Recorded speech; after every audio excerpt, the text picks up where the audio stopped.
Ladies and gentlemen, Dr. Yaakov Freedman here, giving a quick talk from my living room on behalf of Amudim and my dear friend Rabbi Tzvi Gluck in America and my good buddies Yossi Goldberstein and Ari Kafka here in Eretz Yisrael.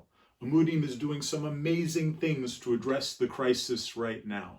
There is a crisis number that's available for anybody who's struggling. It's completely anonymous. It's staffed by over 60 volunteers, and they've already gotten calls from more than 30 countries, which means that if you are a Yid in Iceland right now, you've either called or you're about to call, because 30 countries is a lot.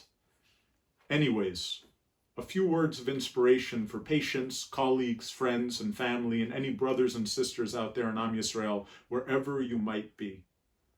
Right now, we are facing a crisis, one that our generation has never faced before, one to the point where I am wearing my Pesach tie even a week before Pesach, either because I can't get to the dry cleaners or because I've just forgotten about the time and space continuum.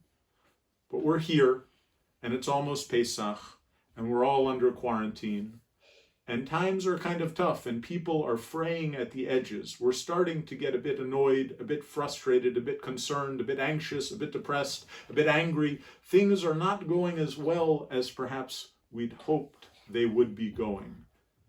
And what does this mean? What does Hashem want from us? Well, somebody went ahead and asked Rav Baruch Mordechai Ezrachi, Rosh Yeshiva here in Yerushalayim. They asked him a really, really good question. Harav, they asked, what does Hashem want from us right now? And Rav Ezrachi answered them, Hashem wants for you to ask him that question. So what does that mean? It means that all this time Hashem is waiting for us just to go ahead and ask, Hashem, what do you want from me? What do you want from me? Hashem, what do you want from me? That's what all this is about, according to the Rosh Yeshiva Shlita. So now let's go ahead and ask another question. What do we want from ourselves? So I'll tell you a quick story. I have a patient who is a fellow that's been sober now, Baruch Hashem, for about 3 years. He's still a bit of a workaholic, though. Works about 90 hours, 100 hours a week at a top law firm here in Tel Aviv. And this guy, Baruch Hashem, was put on quarantine. And thank God he's okay. And I called him up when I heard that he was put on quarantine, and I asked him, Nu, Yossi, are you okay?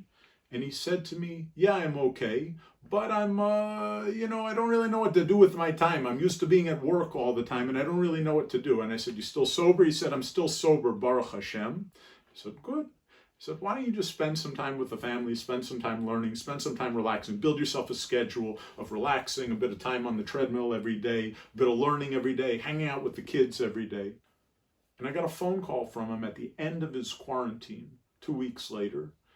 And I asked him, Nu, Yossi, how's it going? He said, Baruch Hashem, this was an amazing time. I got to rest, I got to recalibrate, I got to relax, I got to think about what's actually important in my life. I got to think about what I want from myself and what I want for myself. And there's a lot of people out there right now who are wondering, when is this going to be over? So I'll just give you a quick thought. Not when is this going to be over, but what am I going to be like when this is over? Am I going to be an angry, frustrated person that's just dying to get out and go to kosher McDonald's? Or am I going to be a person who realized this was an amazing time to spend with my family? This was an amazing time to think about what I want for myself in this world. Not just what does Hashem want from me, but what I want for myself and what kind of person do I want to be. So if you need some help, Amudim is out there. You can go ahead and look up these guys, amudim.org. You can call their anonymous crisis line. And you can go ahead and spend some time with your loved ones thinking about what kind of family do you want to raise and what kind of person do you want to be. Not just when you get out of quarantine, but right now. So with a few deep breaths, a bit of tefillah, and a bit of siyata d'shemaya, we should see amazing things together. And Yashar Koach to my dear friends at Amudim for all of the hard work they're doing.